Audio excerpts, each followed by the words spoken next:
ہریرہ رضی اللہ عنہ سے روایت ہے کہ رسول اللہ صلی اللہ علیہ وسلم نے فرمایا جو حائضہ عورت کے پاس آیا، یعنی اسے ہم بستری کی، یا کسی عورت کے پاس آیا پچھلے راستے سے، یا کسی کاہن جو غیب کی خبریں نہیں دینے والے ہوتے ان کے پاس آیا، تو اس نے اس کلام کا انکار کر دیا جو محمد صلی اللہ علیہ وسلم پر نازل ہوا ہے، تو یہ کفر دون کفر ہے، تشدیداً، جیسے نماز کے بارے میں آتا ہے نا، کیونکہ قرآن میں ان چیزوں سے منع کیا گیا۔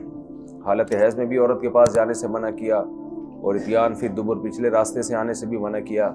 کہاں فاتوا حرثکم، موضع حرث ہونا چاہیے، موضع فرض نہیں ہونا چاہیے۔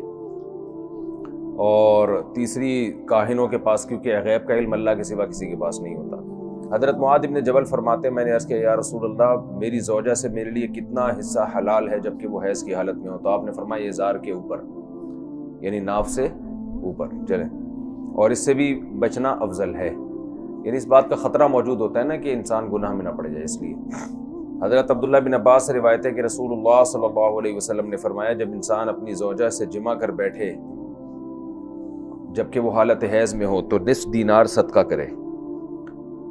یہ اور اس کے بعد والی حدیث جس میں اس میں بھی نصف دینار صدقہ کا حکم ہے، امام احمد بن حنبل سے ایک روایت ہے کہ حالت حیض میں صدقہ اگر کوئی ہم بستری کر بیٹھے تو کفارہ کیا ہے؟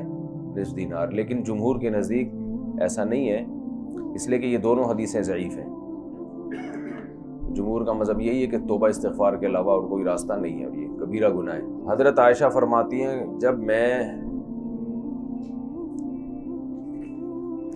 جب میں حائضہ ہوتی تو میں بستر سے چٹائی کی طرف آ جاتی اور رسول اللہ صلی اللہ علیہ وسلم کے قریب نہ ہوتی، اور نہ ولم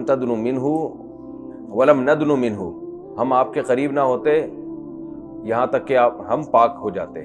یعنی یہ کنایہ ہے جمع، کیونکہ اس کے مخالف تو بہت ساری احادیث ہیں نا کہ قریب بھی ہوتے تھے اور جھوٹا بھی پیتے تھے، تو اس سے مراد ہے جمع ہے۔ حضرت عائشہ رضی اللہ عنہا سے روایت ہے کہ فاطمہ بنت ابی حبیش رسول اللہ صلی اللہ علیہ وسلم کے پاس آئیں فقالت یا رسول اللہ انی امرأۃ استحاض، میں ایسی عورت ہوں جسے استحاضہ ہوتا ہے، یعنی بکثرت خون آتا ہے، فلا اطہر، میں پاک ہی نہیں ہوتی، افادع الصلاۃ، تو کیا میں نماز چھوڑ دوں؟ فقال لا، فرمایا نہیں، انما ذلک عرق، یہ ایک رگ ہے، یعنی دم و عرق مضاف محذوف ہے، ولیس بحیض، یہ حیض نہیں ہے، فاذا اقبلت حیضتک، جب تمہارا حیض آ جائے، حیض آ جائے کا مطلب یہ ہے کہ جب ایام حیض آ جائیں۔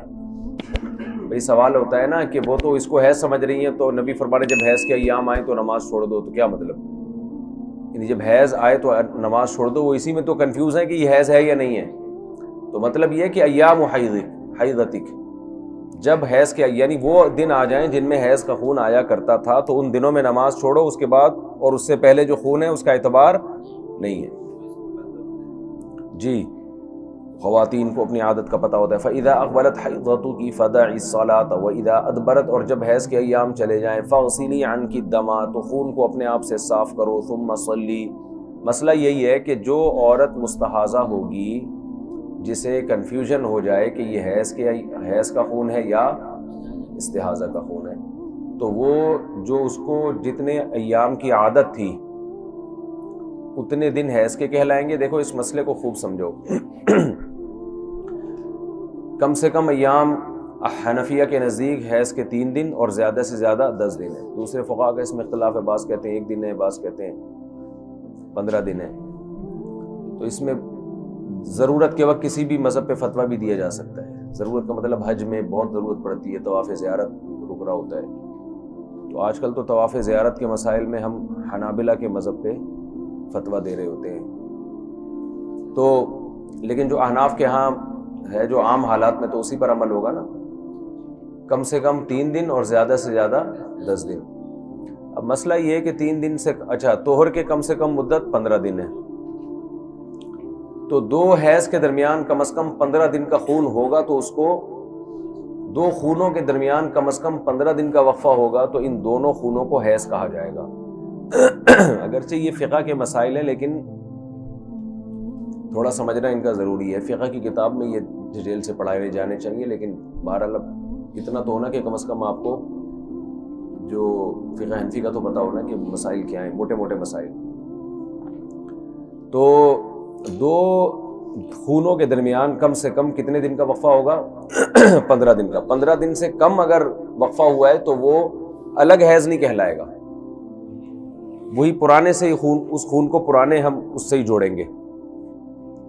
اب میں مختلف مثالوں سے سمجھاتا ہوں. اب دیکھو، ایک عورت کو مہینے کی پہلی تاریخ کو خون آیا، ٹھیک ہے نا، اس کے بعد اس کو 15 دن گزرنے سے پہلے 14ویں دن دوبارہ خون آ گیا. تو اس کا مطلب یہ ہوا کہ اس بلڈ کو پہلے دن کے ساتھ ملایا جائے گا. تو یوں سمجھا جائے گا جیسے پہلی تاریخ سے لے کے کنٹینیو 14 دن تک بلیڈنگ ہوتی رہی ہے. اس کو سمجھ رہے ہو بات کو؟ آپ خوب سمجھو اچھی طرح سے، کیونکہ آپ کو مشکل سے سمجھ میں نہیں آتا بلکہ آسانی سمجھ میں آتا ہے، آپ سے کہہ رہا ہوں. تو اس کا مطلب یہ ہوا کہ 14 دن تک کیا ہو رہی ہے؟ وجہ اس کی ہے کہ عورت کو کنٹینیو خون نہیں آتا ہے کہ مسلسل، ویسے تو مر جائے نا اس طرح، تو آیا رک گیا، آیا رک گیا، آیا رک گیا، اسی طرح ہی بلیڈنگ ہوتی ہے. تو 14 دن سمجھا جائے گا مسلسل خون آیا ہے. حالانکہ حیض کی زیادہ سے زیادہ مدت کیا ہے؟ 10 دن ہے. تو اب یہ تو کنفرم ہے کہ اس میں کچھ دن حیض کے ہیں، کچھ دن استحاضہ کے. تو حدیث سے پتہ چلتا ہے کہ جس عورت کو استحاضے کا خون آیا ہو، یہ حدیث ہے متفقون علیہ، تو یہ دیکھا جائے گا اس کی عادت کتنے دنوں کی تھی. تو حیض کے ایام یہ سمجھے جائیں گے کہ وہ حیض کے ایام تھے، اور اس کے علاوہ جو ایام تھے وہ کیا سمجھے جائیں گے؟ استحاضہ کے. یعنی یوں اس خاتون سے پوچھا جائے گا کہ پہلے آپ کو کتنے دن بلیڈنگ ہوتی تھی؟ وہ بتائے گی 6 دن یا 7 دن یا 5 دن. تو بھائی ان پہلی تاریخ سے لے کے 5 تاریخ تک میرے گلے کو پتہ نہیں کیا ہو گیا، پہلی تاریخ سے لے کے 5 تاریخ تک کچھ بھی نہیں. میں نے کچھ کہا ہے آپ کو ادھر ادھر؟ خام خام اس کو پانی کا مشورہ دے رہے ہیں. جب جو آدمی یہ بول سکتا ہے کہ میرے گلے کو کیا ہو گیا، وہ یہ بھی تو بول سکتا ہے نا کہ پانی لے آؤ. کیا خیال ہے؟ تو یہ خام خواہ کے تکلف مجھے بالکل پسند نہیں ہے، بالکل بھی پسند نہیں ہے مجھے یہ تکلف.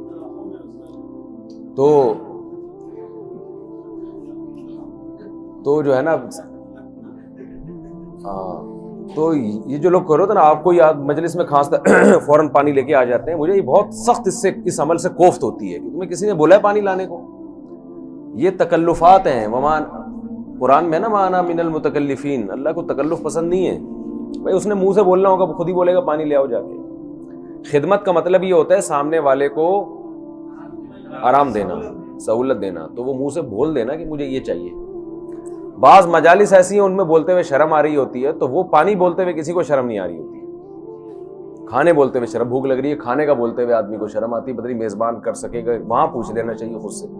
اچھا خیر، تو پچھلے مہینے اگر اس کو 6 دن خون آیا تھا تو پہلی تاریخ سے لے کے 6 دن تک حیض سمجھا جائے گا. باقی کیا سمجھے جائیں گے؟ استحاضہ. تو باقی نمازیں اس نے، اچھا ہوگا یہ کہ پہلی تاریخ کو جب خون آ کے بند ہو گیا تھا نا، تو اس پر واجب تھا کہ نمازیں شروع کر دے وہ، کیونکہ اس کو کیا پتا کہ دوبارہ کب آئے گا کہ نہیں آئے گا. تو یوں سمجھا جائے گا یہ 6 دن کی جو اس نے نمازیں پڑھی ہیں یہ ویسے ہی پڑھ لی، یا اس میں روزہ رکھا تھا تو وہ کل عدم ہوگا. اور بعد میں جو ایام ہیں وہ اس میں نمازیں تو وہ پڑھتی رہی ہے. اور اگر کسی خاتون کو 5 یا 6 دن خون آیا جو اس کی عادت تھی، اچھا پھر احناف میں مفتہ بھی قول یہ ہے کہ عادت میں یہ نہیں دیکھا جائے گا پہلے ہمیشہ کیا ہوتا رہا ہے.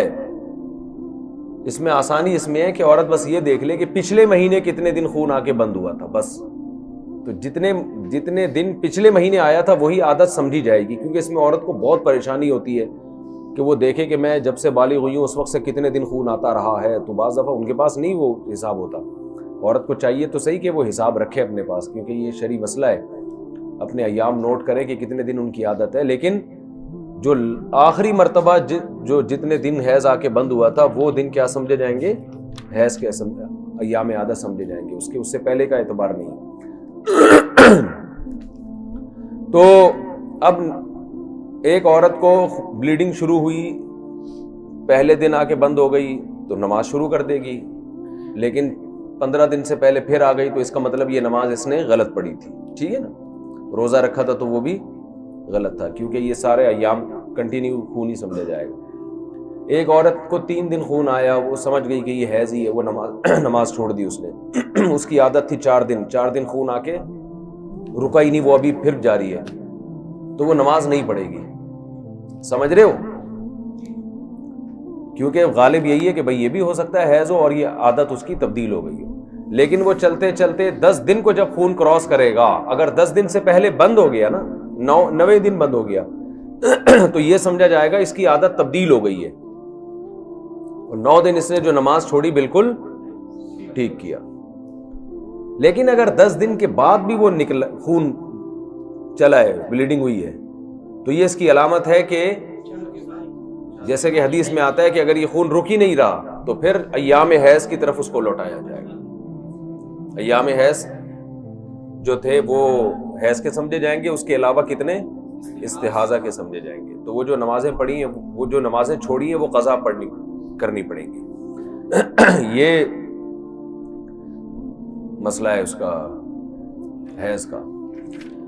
اچھا، امام شافعی رحمہ اللہ تعالیٰ کے نزدیک 6 یا 7 دن ہے، مجھے یاد نہیں پڑتا صحیح، 6 دن ہے یا 7 دن ہے جو عام طور پر خواتین کو حیض آتا ہے. تو وہ ایام عادت سے مراد لیتے ہیں کہ جو عام طور پر خواتین کی عادت ہوتی ہے، یعنی اس عورت کی عادت نہیں دیکھی جائے گی بلکہ جو خواتین کی عادت ہوتی ہے. چلیں،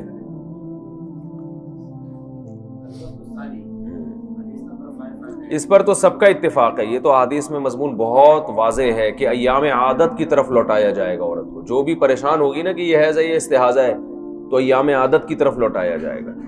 اب فرق یہ ہے کہ 10 دن کے بعد جب بلیڈنگ ہوگی تو ایام عادت کی طرف لوٹایا جائے گا، یا 10 دن سے پہلے بھی بند ہو جائے تو ایام عادت کی طرف لوٹایا جائے گا.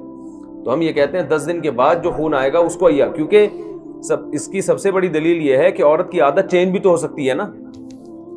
تو 10 دن سے پہلے اگر بند ہو گیا تو یوں سمجھا جائے گا کہ یہ عادت چینج ہو گئی ہے اس کی.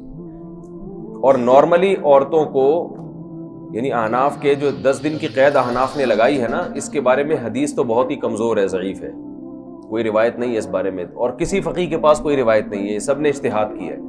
تو احناف کا اجتہاد اس لحاظ سے بہت قوی ہے کہ عام طور پر خواتین کو جو حیض کا خون آتا ہے 3 دن سے لے کے 10 دن تک آتا ہے. یہ آپ یعنی ایک مشاہدے پر مبنی ایک حقیقت ہے.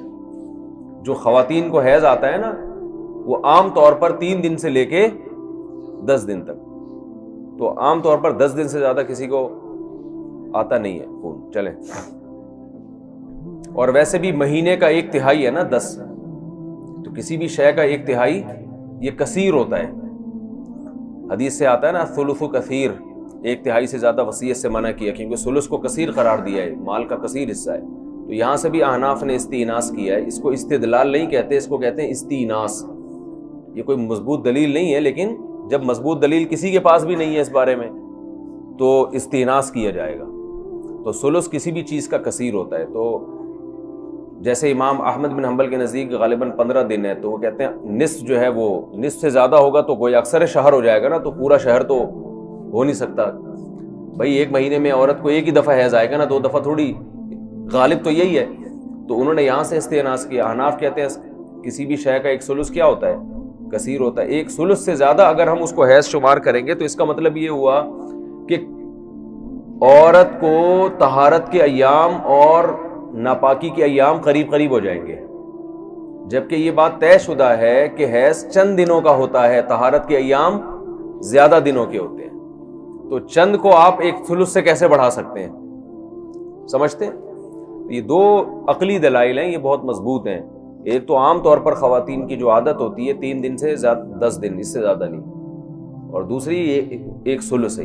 اس بارے میں مرفوع روایت کسی کے پاس بھی، کسی بھی فقیہ کے پاس نہیں ہے جو مجتہدین ہے. نفاس کا خون اگر 40 دن سے زیادہ آئے تو اس کا بھی یہی حکم ہے کہ اگر پہلا بچہ تھا عورت کا تو 40 دن نفاس کے سمجھے جائیں گے، اور اگر دوسرا بچہ تھا تو دیکھا جائے گا پہلے بچے میں کتنے دن میں خون بند ہوا ہے، تو اتنے دن نفاس کے، اور اس سے اضافی جو ہے وہ سارے استحاضہ سمجھا جائے گا. حضرت عروہ ابن زبیر رضی اللہ رحمہ اللہ تعالی حضرت فاطمہ بنت ابی حبیش سے نقل کرتے ہیں کہ ان کو حیض آیا کرتا تھا، استحاضہ آیا کرتا تھا.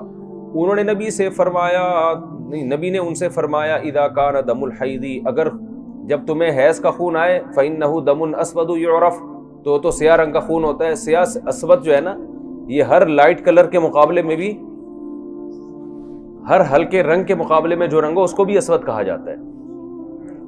تو یہ تو ایک معروف رنگ ہے جو پہچانا جاتا ہے. فَإِذَا كَانَ ذَلِكَ، جب یہ والا خون آیا کرے، فَأَمْسِكِي عَنِ الصَّلَاةِ، تو نماز سے رک جاؤ. فَإِذَا كَانَ الْآخَرُ، جب دوسرا آئے، فَتَوَضَّئِي وَصَلِّي، تو وضو کرو نماز پڑھو. فَإِنَّمَا هُوَ عِرْقٌ، یہ تو ایک رگ ہے. امام احمد بن حنبل رحمہ اللہ نے اس حدیث سے استدلال کیا ہے کہ تمیز بالالوان، کہ حیض کا خون رنگ سے بھی پتہ چلے گا. احناف کے ہاں تو سفید کے علاوہ کوئی بھی رنگ کا خون آئے تو وہ حیض کا خون ہی کہلائے گا، ایام عادت میں اگر آ رہا ہے، ٹھیک ہے نا. تو امام احمد بن حنبل رحمہ اللہ کے نے اس حدیث کے ظاہر سے استدلال کیا ہے کہ جب سرخ رنگ کا خون آئے گا تو وہ حیض کا خون ہوگا، اس کے علاوہ وہ پھر استحاضہ ہوگا، کیونکہ حدیث میں آتا ہے فَإِنَّهُ دَمٌ أَسْوَدُ يُعْرَفُ، اس لیے کہ یہ تو گہرا رنگ ہے، پہچانا جاتا ہے. تو خون یعنی سرخ رنگ کا ہو یا سرخی مائل کا ہو.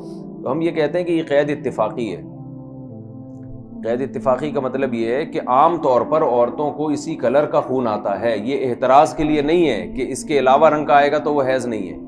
اور اس کی دلیل وہ مشہور احادیث ہیں جن میں، جو زیادہ تر احادیث ہیں جن میں آپ نے فرمایا کہ ایام عادت کی طرف معاملہ لوٹایا جائے گا. اس میں آپ نے رنگ کے بارے میں نہیں فرمایا.